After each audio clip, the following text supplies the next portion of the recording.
Mari kita sambut bersama dan beri tepuk tangan yang meriah. Inilah dia, Vina Mulyana.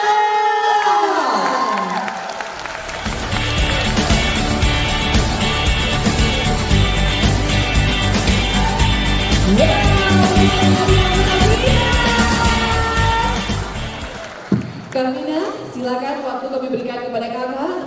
Boleh langsung memberikan materi kepada rekan-rekan sekalian. Halo teman-teman sekalian, selamat pagi. Wow, aku mau mengucapkan apresiasi tinggi-tingginya dulu buat teman-teman semua. Tepuk tangan dulu deh buat teman-teman sekalian. Kali ini hari Sabtu dan tadi kayaknya waktu perjalanan ke sini full hujan kayak dari kemarin ya. Dan teman-teman memilih untuk bisa pagi-pagi datang ke sini. Jadi keren banget buat teman-teman sekalian. Tepuk tangan sekali lagi. Salam kenal teman-teman, nama saya Vina Mulyana. Dan di kesempatan kali ini sebenarnya saya akan mungkin lebih banyak tentang bagaimana kamu bisa mempersiapkan diri lebih baik ketika nanti masuk ke dunia karir. Tapi biasanya saya suka untuk cek ombak terlebih dahulu. Di sini yang masih kuliah katakan? Oke, hampir semuanya. Yang semester sekarang ganjil apa genap sih? Ganjil. Semester 1? Oke, semester 3. Semester 5 ada? Oh biasanya ini pada di belakang nih. Semester 7 ada? Oke, yang sudah lulus? Yang lagi cari kerja ada? Oke, tepuk tangan buat teman-teman sekalian, terima kasih banyak. Materi mungkin bisa diperlihatkan. Ini dia ya. Jadi ini adalah materi saya kesempatan kali ini, persiapkan karir masa depan. Karena saya lagi ngomongin karir di teman-teman yang saat ini semester 1, jadi pembahasannya light aja. Biar kemudian nanti kamu juga bisa mempersiapkan diri ketika mau masuk ke dunia profesional. Next. Boleh di next? Perkenalkan sekali lagi bagi yang belum kenal, nama saya Vina Mulyana. Saat ini saya punya 2 pekerjaan teman-teman. Pekerjaan pertama saya adalah sebagai ibu-ibu HRD. Jadi saat ini saya bekerja di BUMN, nama BUMN-nya PT Mineral Industri Indonesia atau sering disebut dengan nama Mind ID. Ada yang pernah dengar? Ada yang pernah, ada yang belum? Jadi Mind ID ini adalah perusahaan BUMN yang bergerak di industri pertambangan. Kami membawahi 5 perusahaan tambang terbesar tanah air seperti Antam, tahu? Bukit Asam, tahu? Inalum, ada yang pernah dengar? Ada yang tahu? Timah, ada yang pernah dengar? Sekarang lagi rame soal kasusnya ya. Sampai satu lagi adalah Freeport Indonesia, ada yang bekerja di sana? Jadi ini adalah 5 perusahaan tambang yang berada di bawah kendali atau kontrol dari Mind ID. Saya bekerja di Mind ID sebagai seorang mbak-mbak HRD atau ibu-ibu HRD, kerja di sana dari 2019. Dan selain itu, next. Boleh di next? Pekerjaan kedua saya adalah sebagai mbak-mbak CV. Jadi kalau misalnya teman-teman sering lihat muka saya mondar-mandir di FYP TikTok, di Instagram, di YouTube Shorts, ada mbak-mbak pakai kerudung, punya tahi lalat di sebelah kanan bibir, ngomonginnya soal CV, ngomongin soal wawancara kerja, salam kenal, itu saya ya. Selama kurang lebih, sekarang udah masuk tahun keempat ya, kurang lebih 4 tahun terakhir saya setiap harinya membuat video tentang dunia pekerjaan, dunia profesional. Udah lebih dari 1000 video saya produksi. Silahkan kalau misalnya mau teman-teman jadikan referensi, silahkan kalau teman-teman mau jadikan pembahasan, boleh dilihat gratis, tapi kalau udah dilihat jangan lupa di follow ya. Oke, next. Di kesempatan kali ini sebenarnya saya akan bahas tentang 2 hal. Yang pertama itu adalah bagaimana kemudian teman-teman bisa mempersiapkan karir, karena di sini banyak kan ya mahasiswa semester awal gitu ya, semester ganjil, semester 1, semester 3, dan yang kedua bagaimana kemudian teman-teman juga mempersiapkan diri ketika nanti mau magang, mau merekrut, masuk ke proses rekrutmen di perusahaan, apa yang kemudian kamu bisa lakukan. Next, saya mau memulai next dengan artikel yang saya baca dan saya sadur dari Kompas di bulan Mei 2024. Ini headline-nya. Generasi Z lebih susah cari kerja. Menyeramkan ya? Ini bukan fear mongering atau menakut-nakutkan, tapi inilah yang kemudian kamu akan hadapi. Kalau teman-teman sering baca berita beberapa bulan belakangan, banyak juga berita-berita yang membahas soal topik ini, baik itu layoff atau pemutusan hubungan kerja, ada beberapa yang kesulitan dapat kerja, dan juga yang paling sering kelihatan itu adalah ini, bagaimana generasi kamu, generasi Z sekarang, jika dibandingkan dengan generasi saya atau milenial 10 tahun yang lalu, proses pencarian kerja kita itu berbeda jauh. Kak Vina, kenapa kemudian hal ini terjadi? Kenapa kemudian generasi Z, kalau kata Kompas, itu lebih susah cari kerja? Saya mau cerita lebih dahulu. Jadi kalau misalnya teman-teman baca artikel ini, isi dari artikelnya itu adalah sekarang itu memang sedang ada shifting atau perubahan dari lapangan kerja yang dibuka di Indonesia. Jadi kalau misalnya 10 tahun yang lalu banyak investasi atau penanaman modal dari asing itu yang masuk ke Indonesia bisa menciptakan penanaman modal yang menghasilkan lapangan kerja yang padat karya. Padat karya itu berarti artinya adalah membutuhkan banyak pekerjaan. Kalau sekarang tuh beda cerita gitu ya. Jadi karena investasinya itu yang datang itu padat modal, jadi akhirnya penciptaan lapangan kerja di bidang formal itu secara tidak langsung juga akan menurun.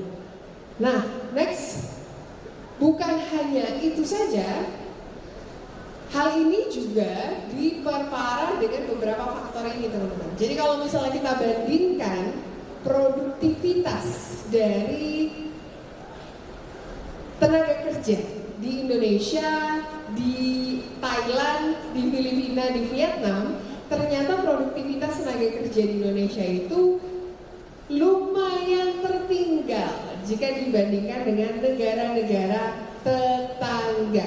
Diakibatkan oleh beberapa faktor seperti tingkat pendidikan yang belum merata, adanya ketidakcocokan antara posisi pekerjaan dan transformasi teknologi yang belum bisa di-keep up. Dan akhirnya, next.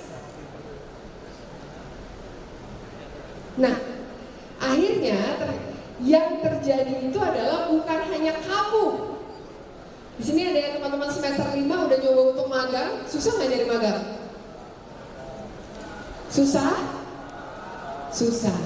Bukan hanya kamu yang kesulitan untuk mendapatkan lowongan pekerjaan, tapi saya sebagai profesional, sebagai praktisi di bidang sumber daya manusia juga kesulitan untuk menyeleksi talenta yang kompetensinya sesuai. Jadi ada mismatch banget nih.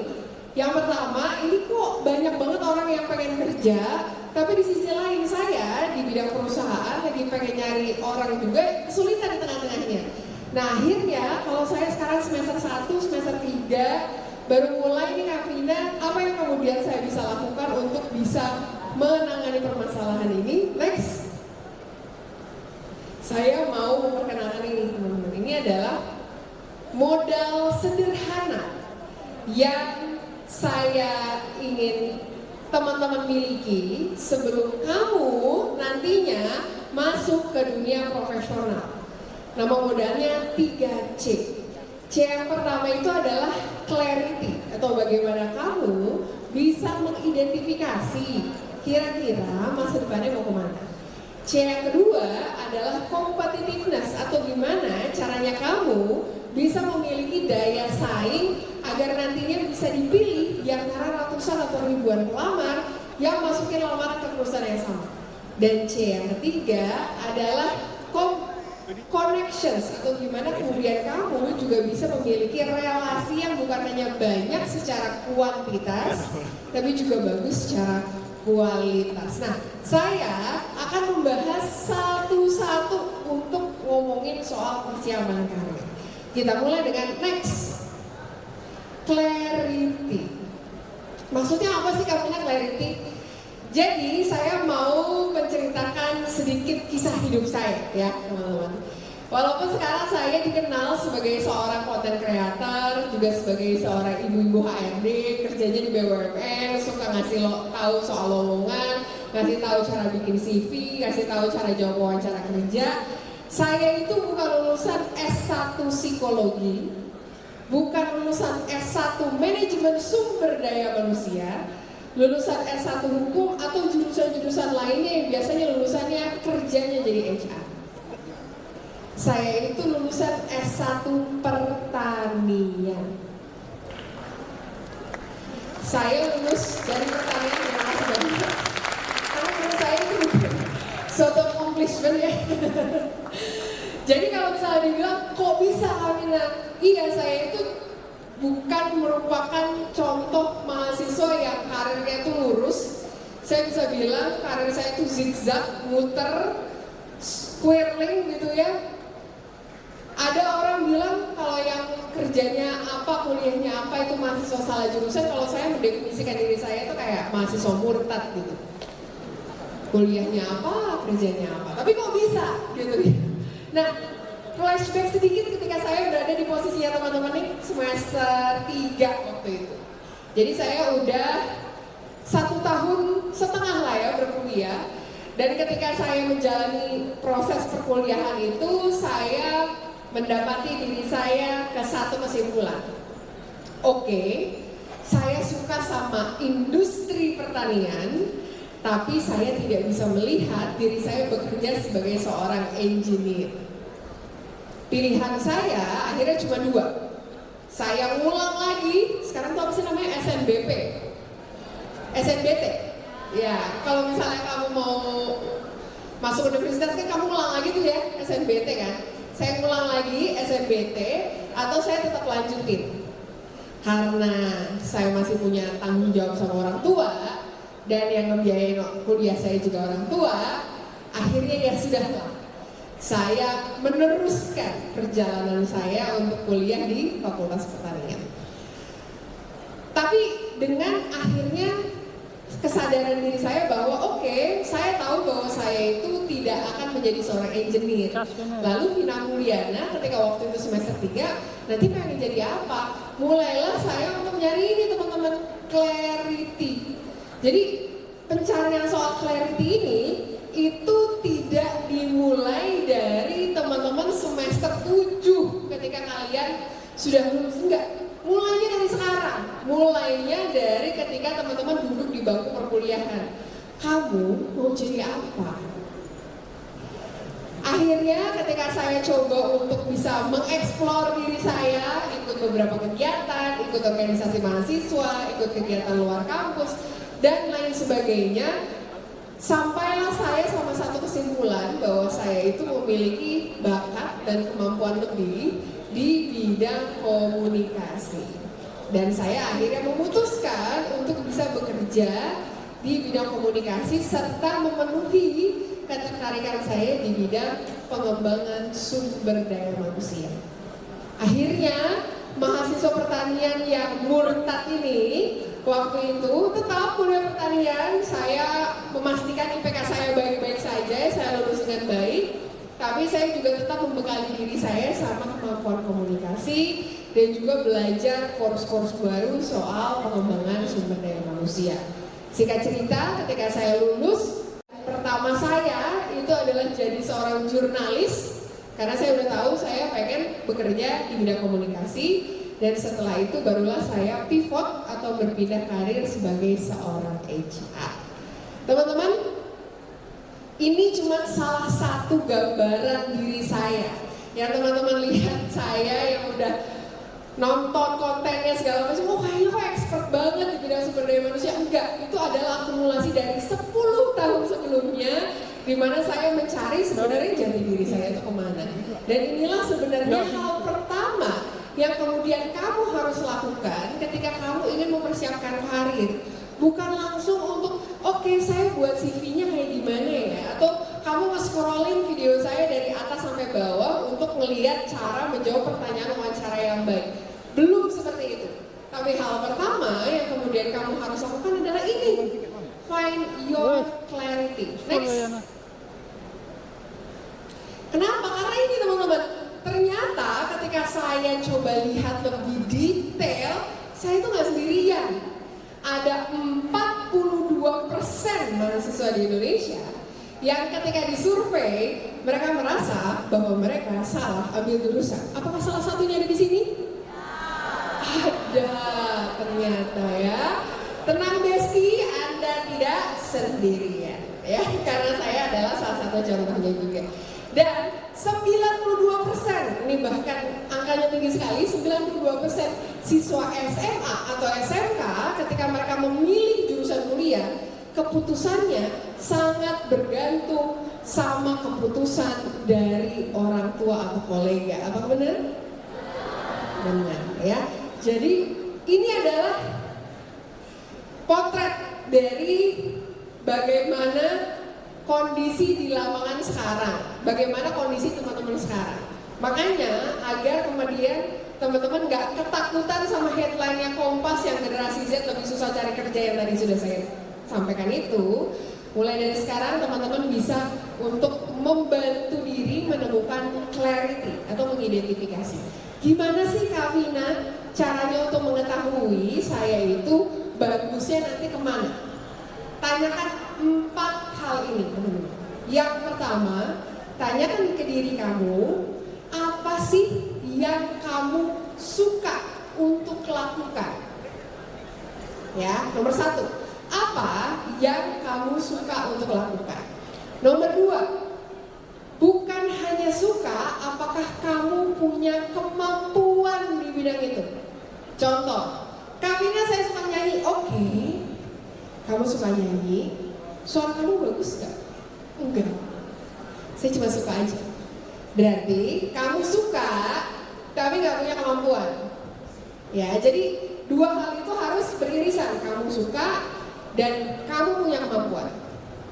Yang ketiga, apakah ketika kamu mengerjakan hal itu kamu bisa mendapatkan keuntungan baik secara finansial maupun non finansial? Gampangnya, apakah ketika kamu mengerjakan itu kamu bisa dapat bayaran? Ya. Dan yang nomor 4 adalah apakah ketika kamu melakukan hal itu, hal tersebut juga bisa bermanfaat bagi orang lain. Nah teman-teman, 4 faktor tadi, apa yang kamu suka untuk lakukan, bukan hanya suka kamu punya kemampuannya atau enggak, kamu bisa dapat bayaran atau enggak, dan hal itu bisa bermanfaat atau enggak. 4 hal itu bisa menjadi salah satu cara untuk menentukan kira-kira nanti ke depannya kamu bisa bekerja di bidang apa. Gak harus sekarang dijawabnya, karena saya aja membutuhkan waktu kurang lebih 4 semester untuk bisa menjawab hal tersebut gitu ya teman-teman. Tapi silahkan dikontemplasi dan dipikirkan dari sekarang. Next. Yang kedua adalah competitiveness. Ketika teman-teman udah tahu nih mau ngapain gitu ya, oh saya pokoknya mau bekerja di bidang ini, saya mau bekerja di industri ini, saya mau jadi ini. Silahkan setelahnya untuk meningkatkan daya saing. Contoh simpelnya gimana? Kembali ke cerita saya yang tadi ya. Saya adalah mahasiswa pertanian.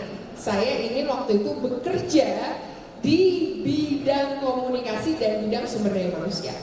Kita main logika aja nih teman-teman ya. Ketika kemudian mahasiswa pertanian ini kemudian buat CV, terus masukin CV saya ke perusahaan media. Terus ada CV lainnya adalah CV dari anak Vkom. Kira-kira yang dipilih yang mana? Yang anak Vkom, ya kan? Kenapa? Karena dia sudah menghabiskan 4 tahun dari hidupnya itu belajar komunikasi. Ngapain perusahaan capek-capek untuk bisa milih anak pertanian satu ini gitu. Udah sotoy, pengen masuk di bidang komunikasi juga gitu ya. Jadi apa yang kemudian Anda harus lakukan adalah kalau kemudian kamu ingin bekerja di bidang yang berbeda atau mungkin kamu ingin bekerja di bidang yang selaras biar daya saingnya makin tinggi, saya sarankan kamu melakukan beberapa hal ini. Yang pertama, magang. Jadi saya paham bahwa saya itu bukan pilihan pertama ketika saya memasukkan CV saya ke sebuah perusahaan agar dipilih. Apalagi jurusan kuliah saya itu tidak selaras. Makanya apa yang kemudian saya lakukan waktu itu, saya coba untuk melakukan beberapa proyek secara pro bono selama saya kuliah. Saya belajar komunikasi, saya di MC tanpa bayaran, saya ikutan pers mahasiswa, saya belajar fotografi, semuanya saya lakukan agar walaupun saya kuliahnya pertanian, CV saya gak kalah sama anak Vkom. Ditambah saya juga magang, terus saya juga aktif volunteer dan lain sebagainya. Nah teman-teman, ini adalah beberapa hal yang saya juga rekomendasikan kamu untuk lakukan agar daya saingnya juga meningkat, gitu ya. Jadi ketika nanti kamu mau melamar pekerjaan, kamu akan lebih terlihat. Next. Nah, selain itu silahkan perluas connections atau relasi. Coba lihat kanan dan kirinya. Udah saling kenal? Udah. Depan sama belakangnya udah saling kenal loh? Ada yang udah, ada yang belum. Oke, saya mau ngasih satu tugas sederhana sama kamu deh. Keluar ruangan ini, kamu bisa kenal sama satu orang baru. Kamu bisa kenal sama satu teman baru. Kenalnya sampai apa? Sampai tuker-tukeran IG second account.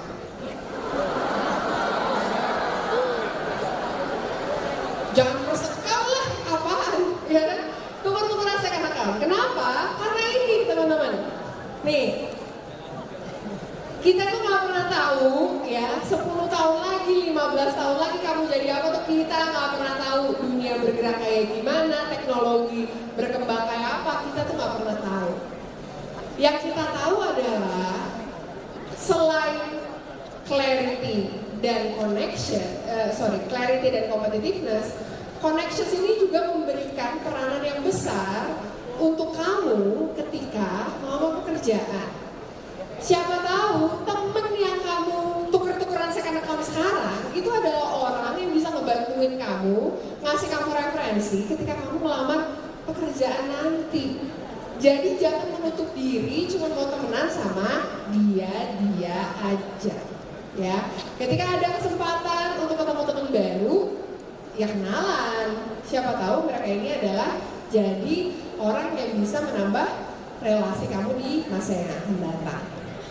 Selain dari sini, tukar-tukaran second account-nya bisa juga memperluas koneksi dengan alumni, mengoptimalkan sumber informasi melalui daring, atau datang ke kampus, ke Career Center Service-nya dan lihat alumni dari kampus itu siapa aja yang bisa ngebantuin kamu lah untuk bisa mendapatkan kontak-kontak baru untuk membantu teman-teman di dunia pekerjaan. Next. Selain 3 hal tadi, masih ingat gak ya apa aja 3 C-nya? Clarity, terus competitiveness, connections. Terima kasih banyak. Selain 3 hal tadi, teman-teman juga harus memiliki ini. Jadi kalau ditanya, Kak Vina, skill apa sih yang harus saya miliki ketika saya mau masuk ke dunia profesional? Ada 8. Tapi kalau dari 8 ini yang harus saya highlight, itu adalah yang nomor 1, kemauan untuk terus belajar. Dan nomor 7, inklusivitas dalam bekerja. Maksudnya apa? Kenapa menurut saya ini yang paling penting?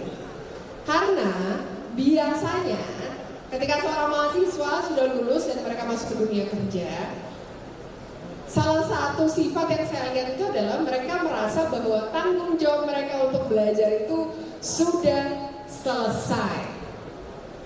Saya kan udah dari SD, SMP, SMA, kuliah nih. Udah lebih dari 16 tahun hidup saya habiskan untuk belajar. Ya udah dong, pas kerja ya kerja aja. Enggak. Padahal yang namanya belajar itu nggak pernah bisa selesai, teman-teman. Itu akan selalu terus-menerus kamu harus lakukan. Jadi mereka yang bisa sukses di tempat kerja adalah mereka yang harus punya kemauan untuk belajar. Yang selanjutnya adalah inklusif ketika bekerja. Maksudnya apa? Gak cuma bisa bekerja sama orang Bali. Teman-teman juga bisa kerja sama orang Kalimantan, sama orang Sulawesi, sama orang Sumatera, atau bahkan sama orang dari luar negeri. Ketika kemudian kamu bisa bekerja sama inklusif dengan mereka yang rasnya berbeda, sukunya berbeda, latar belakangnya berbeda, maka tingkat kesuksesan kamu dalam bekerja juga akan meningkat. Next. Itu tadi soal persiapan KHK. Gampang ya? Modalnya cuma 3C sama beberapa skill tadi. Saya juga sekarang mau ngeliatin proses rekrutmen berarti itu kayak gimana sih Kak Vina? Next.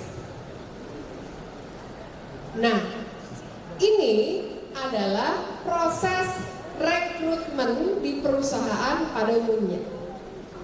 3 aja jalurnya. Yang pertama, biasanya teman-teman akan ada seleksi administrasi, atau di mana kemudian kamu diminta untuk ngumpulin CV, ngasih CV, submit CV gitu ya. Yang kedua adalah wawancara. Ini nggak sekali, baik itu sama HR, sama user, sama direksi gitu ya. Baru terakhir adalah proses onboarding. Tapi next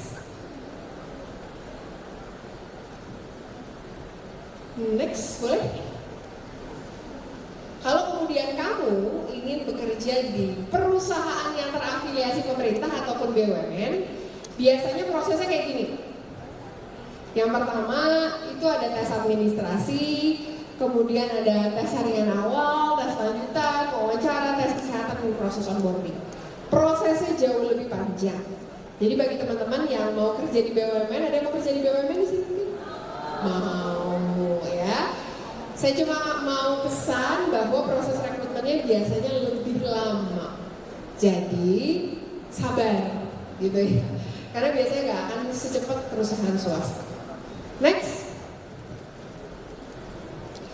Nah, satu hal, mau itu kamu kerja di BUMN atau mau di perusahaan swasta atau di perusahaan lainnya, ini adalah salah satu hal yang harus teman-teman pahami, bahwa ngelamar kerja itu tuh sama kayak teman-teman lagi pendekatan atau lagi PDKT sama gebetan.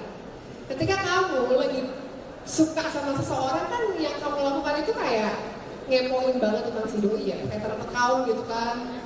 Terus kayak ngefollow semua circle-nya, kalau bisa masuk ke close friend-nya dan lain segala macam, agar kemudian teman-teman tahu apa sih yang dia suka, orangnya kayak gimana dan lain sebagainya. Nah, hal itu akan kamu gunakan dalam proses pendekatan agar kemudian si doi itu merasa nyaman. Gitu kan ya kira-kira? Hal yang sama sebenarnya dilakukan saat proses rekrutmen. Cuma gak banyak kandidat yang mengetahui dan paham hal ini. Makanya saya sangat menyarankan, karena ini tuh prosesnya sama, kamu lagi pendekatan ke perusahaan, pastikan kalau mau buat CV, CV-nya itu harus disesuaikan sama lowongan pekerjaan, dipersonalize. Yang kedua, buat CV-nya juga harus seprofesional mungkin, gitu ya, memasukkan hasil dapat terukur dan lain sebagainya. Dan yang ketiga adalah menuliskan hasil yang spesifik dari setiap pencapaian yang kamu miliki. Next. Apa aja bagi teman-teman yang mau mempersiapkan diri nanti ya, kira-kira semester 5, semester 4 mau magang, saya rekomendasikan hal ini. Tapi bagi kamu yang mau mempersiapkan diri untuk buat CV masuk organisasi misalnya, dari hal ini yang teman-teman gak harus ada itu yang pengalaman kerja sama pengalaman magang. Jadi buat CV organisasi cukup ngasih lihat pengalaman organisasi saja. Ya, oke, next. Selain CV, saya juga rekomendasikan kamu untuk bisa mulai buat LinkedIn dari sekarang. Kenapa ini penting? Karena LinkedIn ini bisa jadi tools atau alat yang digunakan oleh recruiter untuk melihat dan mengetahui kandidat lebih dalam. Jadi kalau CV itu biasa dibuatnya sebagai screening, kalau LinkedIn itu sebagai profil yang teman-teman bisa masukin semuanya gitu ya. Jadi next, bagi sekarang kamu yang sudah punya LinkedIn, silakan LinkedIn-nya dilengkapi. Bagi belum punya LinkedIn, mulai buat dari sekarang. LinkedIn yang bagus tuh kayak gimana sih Kak Vina? LinkedIn yang bagus itu adalah LinkedIn yang lengkap. Karena dari risetnya LinkedIn sendiri bahkan bilang, LinkedIn yang lengkap itu akan bisa memiliki 40 kali lebih banyak kesempatan untuk tawaran pekerjaan. Ya, jadi next. Hal ini harus ada. Bagi yang belum ada, mulai dicicil dari sekarang. Ya, mulai dari nama, headline, industri, lokasi, ringkasan diri, pengalaman kerja, pendidikan, keterampilan, rekomendasi, dan lain sebagainya. Oke, next. Kalau wawancara kerja gimana Kak? Jadi kalau wawancara kerja itu, next, kamu tidak akan wawancara kerja sekali. Kamu bisa lebih dari 2 kali. Bisa ketemu sama user, sama HR, atau ketemu sama senior eksekutif. Bedanya apa? Kalau HR itu adalah wawancara yang biasanya menggali tentang data diri yang teman-teman sudah kasih lihat di CV. Mereka akan conduct atau melakukan juga behavioral base bergantung dari kompetensi yang teman-teman lamar di posisi yang kamu tuju. Nah, kalau wawancara sama user itu biasanya wawancara lebih teknis. Jadi tergantung dari kemampuan teknis yang kamu miliki. Kalau sama senior eksekutif biasanya wawancaranya akan lebih high level. Senior eksekutif ini maksudnya apa sih? Direksi, manajer, VP, dan lain sebagainya. Next, kuncinya apa? 3P. Yang pertama adalah prepare atau bagaimana teman-teman bisa mempersiapkan diri, riset sebanyak-banyaknya. Yang kedua adalah practice atau banyak-banyak latihan. Dan yang ketiga adalah presence atau memperlihatkan tampilan paling baik. Next, apa yang harus di-prepare? Riset tentang diri kamu. Maksudnya riset tentang diri saya itu apa Kak Vina? Riset tentang apa sih aspirasi karir yang kamu miliki. Kamu mau karirnya kemana? Kamu itu sukanya apa? Kenapa kamu melamar di posisi ini? Gitu ya. Riset yang kedua adalah terkait perusahaan yang kamu tuju. Ini perusahaan bergerak di bidang apa? Bisnisnya apa? Dapat duitnya dari mana? Proses bisnisnya kayak gimana gitu ya. Dan yang ketiga adalah mengenali posisi yang akan dilamar. Kira-kira kalau bekerja di bidang itu, teman-teman akan kerjanya kayak gimana? Setelah riset hal ini, next, jangan lupa juga untuk bisa memperlihatkan tampilan yang baik, disesuaikan juga dengan dress code yang biasanya ada di perusahaan itu. Apakah dress code formal, semi formal, ataupun casual. Dan yang terakhir adalah next, praktis, banyak-banyak latihan. Karena ada beberapa tipe pertanyaan wawancara kerja, baik yang bersifat personal, behavior based, ataupun yang bersifat hypothetical. Di TikTok, saya sudah buat banyak sekali contoh pertanyaan wawancara kerja yang kamu bisa lihat dan referensikan. Silakan kalau misalnya mau dijadikan panduan, tapi saran saya jangan dicontek plek ketik plek. Silakan untuk bisa disesuaikan juga ke kebutuhan teman-teman masing-masing. Oke? Next. Jadi kesimpulannya adalah tadi 3C ya, modal utamanya. Clarity, competitiveness, dan connections dilengkapi dengan 8 skill yang kamu juga harus miliki. Ngelamar kerja itu kayak lagi cari jodoh, jadi sesuaikan informasi dengan di CV, dan jangan lupa juga buat LinkedIn. Untuk sukses wawancara kerja, kuncinya 3P. Prepare atau banyak-banyak riset, presence, memperlihatkan tampilan penampilan paling baik, dan satu lagi adalah praktis atau banyak-banyak latihan. Itu saja, terima kasih banyak. Saya kembalikan lagi ke MC moderator. Terima kasih teman-teman.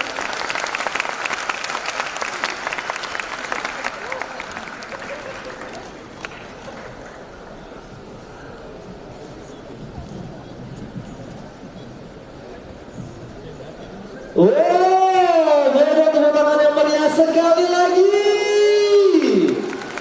Luar biasa ya pada hari ini. Wah, momen luar biasa kita bisa kedatangan Kak Vina ya di tengah-tengah kita. Wah, ini udah full lagi di ruangan hari ini ya. Iya, kayak udah pada kenyang semua nih ya. Setelah tadi mengunjungi tenan kita belanja, maka langsung balik lagi kan. Iya, gimana teman-teman semuanya, masih semangat? Kurang keras, masih semangat?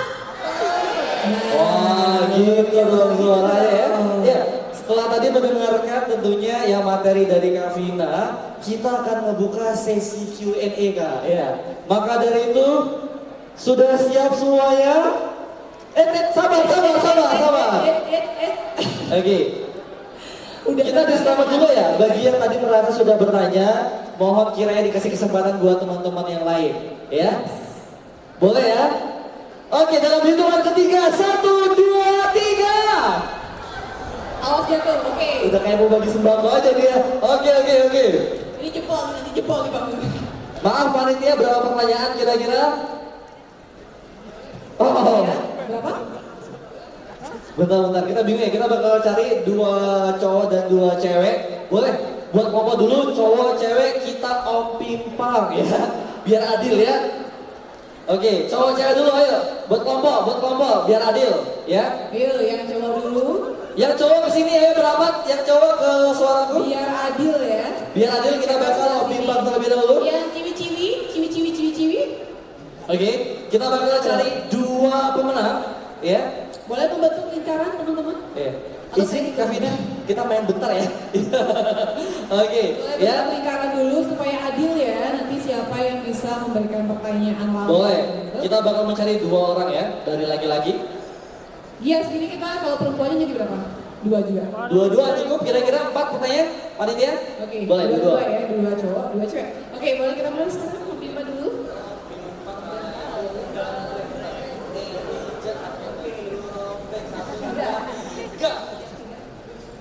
Oh, sorry guys.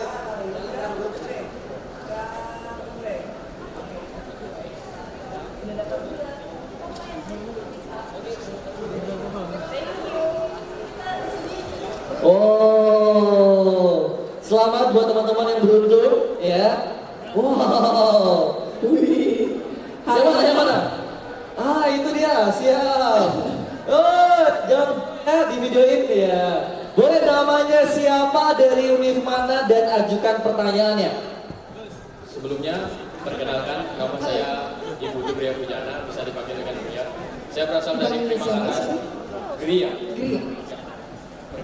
Saya berasal dari Primakaras University, dan yang ingin saya tanyakan ini mengenai keluh kesah saya mengenai orang-orang yang ada di lingkungan saya.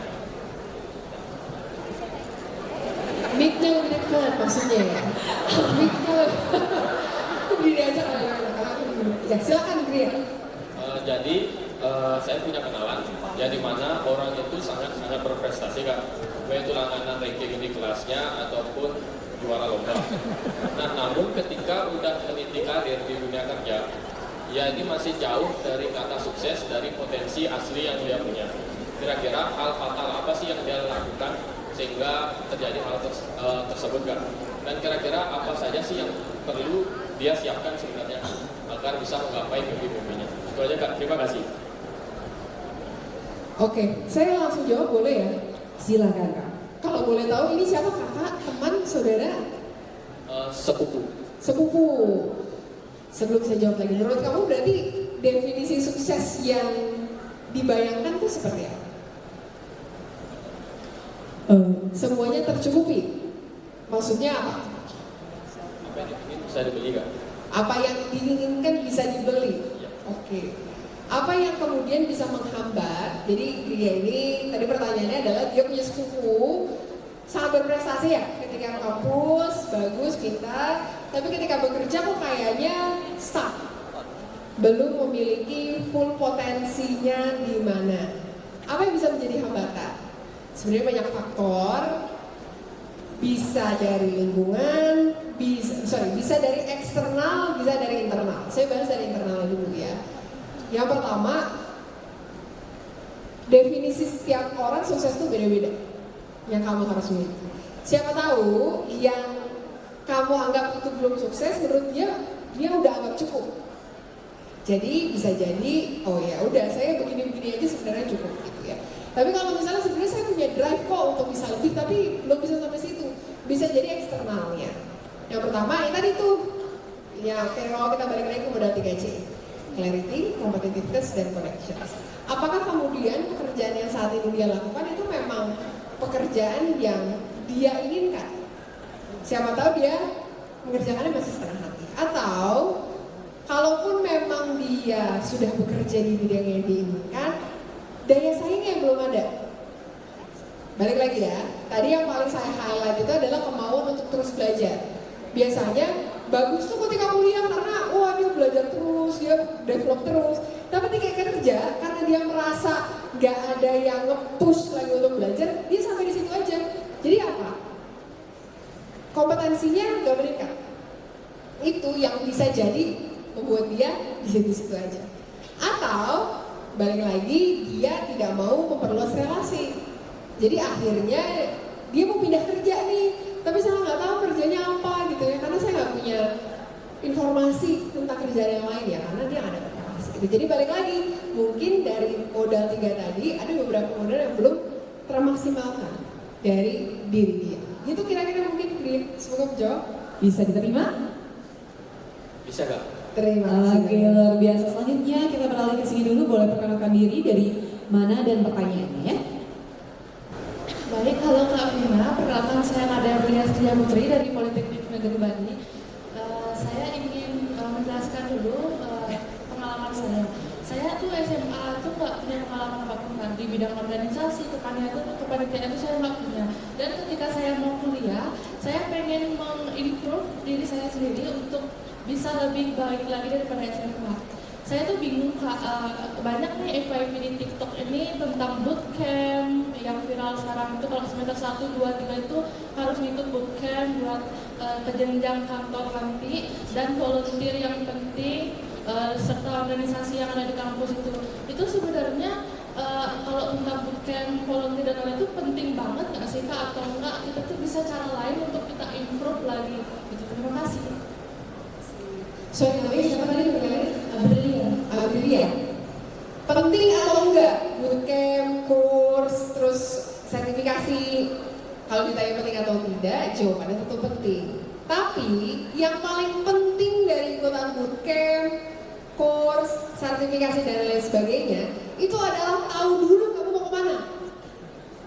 Jadi bagi teman-teman yang sekarang semester 1, saya tuh nggak saranin teman-teman tuh langsung ikutan bootcamp. Semester 1 sampai semester 2, tolong adaptasi diri kamu dulu di lingkungan perkuliahan. Jawab pertanyaan yang paling besar. Di jurusan ini atau di perkuliahan yang sedang kamu alami ini, kamu udah ngerasa nyaman atau belum? Kalau sudah nyaman, berarti kamu bisa nih lihat yang bagian saya yang paling nyaman tuh di mana? Jurusan apa? Boleh tahu teman-teman? Akuntansi perpajakan. Kamu belajar akuntansi, kamu belajar perpajakan, itu aja 2 hal yang berbeda. Ya kan? Belum tentu dua-duanya kamu suka, bener gak? Iya, itu langsung. Gak tahu siapa tadi kamu. Kamu lihat dulu mana yang paling kamu nyaman di situ, bagian apanya. Setelah kamu tahu kamu nyaman di situ, baru ikutan bootcamp. Paham nggak? Jadi jangan FOMO teman-teman. Biasanya penyakit Gen Z sekarang tuh FOMO ya kan, ketakutan lah teman saya ikut ini, kok saya di sini aja gitu. Boleh, ikut itu boleh. Tapi kalau cuma ikut-ikutan tapi ya teman-teman nggak tahu teman-teman mau kemana kan sama aja bohong, ya kan? Jadi tahu dulu, immerse dulu, pahami dulu lingkungan perkuliahan kayak gimana, apa saja yang bisa saya harus ikuti, kira-kira saya bisa ikut kegiatan apa, saya sukanya apa, baru deh nanti semester 4, semester 5, atau maksimal paling cepat semester 3 untuk ikut kayak gitu-gitu. Sekarang mulai untuk bisa adaptasi itu dulu gitu. Setelah adaptasinya baik, ikut itu nanti bisa lebih enak. Oke? Bisa diterima? Oke, silakan lanjut lagi. Semoga terima kasih sudah diberi kesempatan. Nama saya Javier Putri Jayaputra dari kampus Instiki. Panggilannya? Javier. Javier. Javier, oke. Jadi di sini saya mau nanya, menurut pengalaman saya kan giat-giat nih 1 tahun, saya baru semester 1 sekarang. Saya pernah kerja di industri perhotelan, jadi saya ada pengalaman sama manajer yang buruk lah. Ya wajar lah, Gen Z, pasti ada komplain-komplainnya. Jadi pengalaman buruk saya itu ketemu manajer yang dia tuh asal nyuruh, habis itu selesai nyuruh dia langsung tanpa pertanggungjawaban apapun. Nah, jadi saya tanya apakah itu murni kesalahan dari HRD setelah pas perekrutan atau memang kesalahannya diri dia sendiri?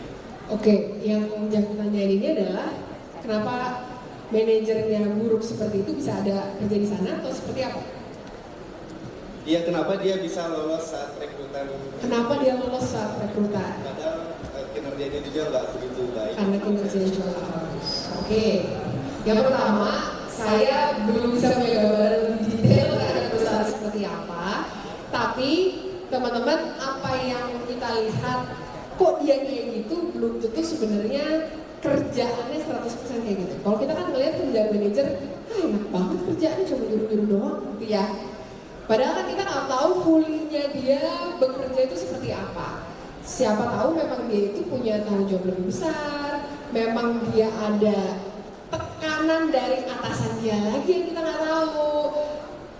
Terus kemudian ada dorongan yang lebih keras yang kita juga nggak pahami gitu. Tapi pertanyaannya kenapa kemudian ada orang yang kurang kompeten bisa ada di satu posisi? Balik lagi banyak faktornya. Bisa jadi penilaian dia sebenarnya sebelumnya bagus tuh ketika jadi staff, kemudian dia dipromosikan jadi manajer. Dan sekarang ketika jadi manajer kan berarti dia sedang memperlihatkan apakah memang dia cocok di bidang itu atau enggak. Nanti kan akan kelihatan lagi penilaiannya setelah itu seperti apa. Tapi satu hal teman-teman, daripada kemudian kita mikirin, ih kenapa ya orang kayak gitu kok bisa diterima, lebih baik kita fokus sama apa yang bisa kita kontrol aja gitu. Jadi kalau tadi Javier ini adalah seseorang yang kesulitan atau mendapatkan atasan yang kurang pas, ya daripada kita blaming atasannya atau blaming HRD-nya, kita juga nggak bisa melakukan apa-apa. Lebih baik kita tanya sama diri kita, ya wes, akhirnya kita punya atasan kayak gitu, kamu maunya kayak gimana? Apakah kemudian kita mencoba untuk bisa beradaptasi dengan itu, bisa coba untuk bisa memperlihatkan atau mengusulkan satu cara bekerja yang lebih baik, atau ya sudah kamu cari pekerjaan yang lain. Misalnya kita nggak pernah tahu gitu. Jadi teman-teman, daripada kemudian kita kayak kenapa ya orang kayak gitu bisa ada di situ, nggak bener nih perusahaan, atau menyalahkan faktor eksternal yang sebenarnya kita nggak punya kontrol di situ, itu lebih nyampein diri kita, buang energi kita, buang waktu kita. Lebih baik kita fokus sama apa yang bisa kita kontrol. Kira-kira kayak gitu. Jawab? Jawab, oke. Oke, dan berikutnya pertanyaan. Selamat siang. Perkenalkan, nama saya Nilo Suryasi dari Politeknik Negeri Bali. Jadi pertanyaan saya ada rencana untuk apply pekerjaan di luar negeri nantinya. Jadi apa sih yang benar-benar dipersiapkan dan bagaimana cara time management yang baik? Oke, sebelum dijawab mau tanya dulu. Ini pekerjaan di luar negerinya di perusahaan atau bekerja sebagai paruh waktu freelance atau remote gitu? Di perusahaan. Di perusahaan, berarti multinational ya? Iya. Oke. Teman-teman, bagi kemudian, apalagi teman-teman di Bali ya, ini adalah lingkungan yang salah satu lingkungan yang paling internasional di Indonesia kalau menurut saya, karena teman-teman sudah terbiasa untuk melihat expatriate atau orang-orang dari luar negeri ke sini. Skill pertama yang kemudian kamu harus miliki dan ini mutlak gak bisa ditawar adalah kemampuan berbahasa asing. Jadi itu udah gak bisa ditawar. Jadi kalau, tapi kan saya gak bisa bahasa Inggris, ya udah, gak usah kerja di perusahaan multinasional. Karena itu adalah salah satu skill yang gak bisa ditawar teman-teman. Bagi kemudian yang merasa kemampuan bahasa asingnya belum begitu bagus, tenang aja, Besti masih punya waktu untuk bisa mengasah. Dan sekarang resource-nya banyak ya buat belajar bahasa Inggris aja, itu banyak banget. YouTube segala macam, belajar sendiri itu banyak gitu ya. Jadi kemampuan bahasa asing itu yang pertama. Yang kedua, mulai riset perusahaan multinasional dari sekarang ya. Jadi perusahaan multinasional itu bergerak di berbagai industri. Tapi kalau di Politek jurusannya apa? Akuntansi. Akan lebih mudah memang teman-teman masuk di industri yang selaras sama jurusan kuliahnya. Kalau akuntansi kan semua industri butuh ya. Nah silakan kamu memilih industrinya apa. Karena Bali ini dekat dengan pariwisata, dekat dengan hospitality, mungkin kamu bisa specialize akuntansinya di industri hospitality. Sehingga lebih mudah tuh nanti misalnya melamarnya ke Marriott Group, Hyatt Group, Kempinski Group, dan lain sebagainya. Itu kan perusahaan multinasional semua. Yang ketiga, mulai dari sekarang jalin koneksi sama alumni-alumni yang kamu tahu udah bekerja di perusahaan itu. Jadi alumni dari Politeknik Negeri Bali yang dia udah kerja di perusahaan yang saya pengenin, tanya kayak gitu gimana caranya. Kalau dia bisa diterima dan udah ada jalurnya, kemungkinan besar teman-teman juga bisa. Gitu. Jadi yang pertama, bahasa Inggris harus bagus ya. Kalau mau kerja sama orang luar tuh sebenarnya bukan harus bagus teman-teman tanpa celah ya. Tapi kalau saya tuh lebih mendefinisikannya teman-teman berani ngomong dalam bahasa asing. Karena orang Indonesia tuh mau sedikit pakai bahasa Inggris aja dicela sama orang Indonesia sendiri gitu ya. Gak usah terlalu peduli kalau ada yang salah sedikit atau satu atau dua gak masalah. Yang penting teman-teman berani. Karena saya sedih banget Indonesia ini lebih pinter, lebih rajin orangnya, tapi kita kalah sama orang Filipina gara-gara orang di sana itu lebih berani ngomong pakai bahasa Indonesia, berani pakai ngomong pakai bahasa Inggris. Padahal kalau dalam segi kerjaan kita lebih rapi, kita lebih rajin, gitu ya. Yang kedua, tadi coba lihat industri mana, perusahaannya apa, industri mana. Mungkin kalau di Bali lebih dekat dengan industri hospitality, silahkan. Kalau kamu mau bekerja di situ. Sama yang ketiga, coba lihat mana orang-orang yang udah pernah kerja di sana, kamu deketin, utamanya alumni dari PNBJ. Semoga menjawab. Oke. Terima kasih Kak Vina atas jawabannya, semoga memuaskan semua ya dan terjawab. Oke, selanjutnya izin kita foto bersama terlebih dahulu, tentunya bersama para peserta yang beruntung. Oke, boleh ke tengah Kak Vina. Silakan teman-teman boleh ambil posisi di tengah, kita foto dulu ya. Oke, izin untuk memandu, lihat ke kamera, 1, 2, 3, boleh gaya bebas. Yang happy, yang ceria. Yang happy, yang ceria, sekali lagi, 1, 2, 3. Oke. Terima kasih banyak, silakan untuk bisa kembali. Selanjutnya MC dulu ya, kita foto. Mau foto dulu? Oke, boleh Kak Vina, ya. Oke, kita foto dulu dan kita lanjutkan lagi ya. Di sini ya. Oke, 3, 2, 1. Oke, Ya. dan selanjutnya kita langsung saja akan mengundang dari Ketua BEM PNB ya, Made Adi Saputra untuk dapat maju ke atas panggung menyerahkan plakat kepada Kak Vina Mulyana yang telah berkesempatan hadir hari ini dan memberikan ilmu, tentunya ilmu baru buat kita semuanya pada hari ini. Pastinya, dan tentunya ini daging wagyu banget ya isi ilmunya. Silakan bisa ke tengah-tengah. Dan juga perlu kami sampaikan teman-teman, nanti di akhir acara kita akan ada pembagian beasiswa. Maka dari itu stay tune dulu, ikuti acara sampai akhir dan jangan bubar. Oke, silakan boleh diberikan plakat dan juga piagam penghargaan kepada Kak Vina Mulyana yang telah memaparkan materi tentunya dengan begitu baik ya, sehingga teman-teman semua dapat ilmu-ilmu baru. Oke, dilanjutkan lagi. Kita selanjutnya akan foto bersama. Iya. Dan kami mengundang tentunya kepada seluruh panitia untuk bisa naik ke atas panggung. Dan juga kami mengundang tentunya kepada Pak Abe ya, selaku founder Oke, terima dari kasih. Outpedia Indonesia untuk bisa hadir membersamai kita semua yang nantinya juga akan memberikan materi tentang entrepreneurship.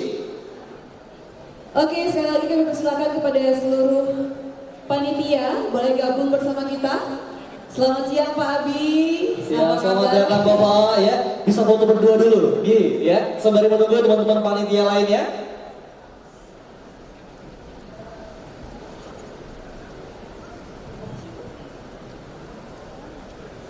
Oke, selanjutnya juga akan ada pemberian kembali plakat kenang-kenangan ya. Sebagai bentuk ya cenderamata kenang-kenangan tentunya kepada Kavina yang telah ya hadir dan bisa mengisi acara kita yang luar biasa pada pagi hari ini. Langsung.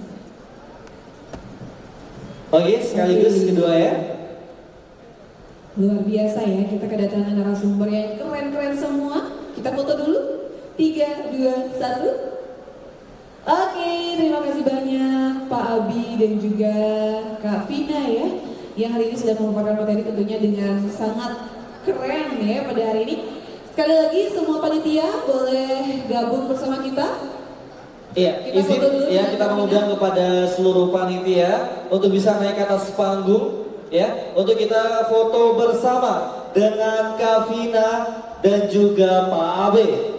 Boleh teman-teman, ayo kita merapat ke tengah semuanya. Langsung saja, nggak usah malu-malu ya. Ini panitia yang sudah kompak gitu ya, dan beberapa Iya. hari ini menyelenggarakan kegiatan. Boleh ada yang di kiri juga. Oke, semua panitia. Ada lagi teman-temannya yang belum join? Boleh teman-teman yang di pojok ya. Oke, silakan.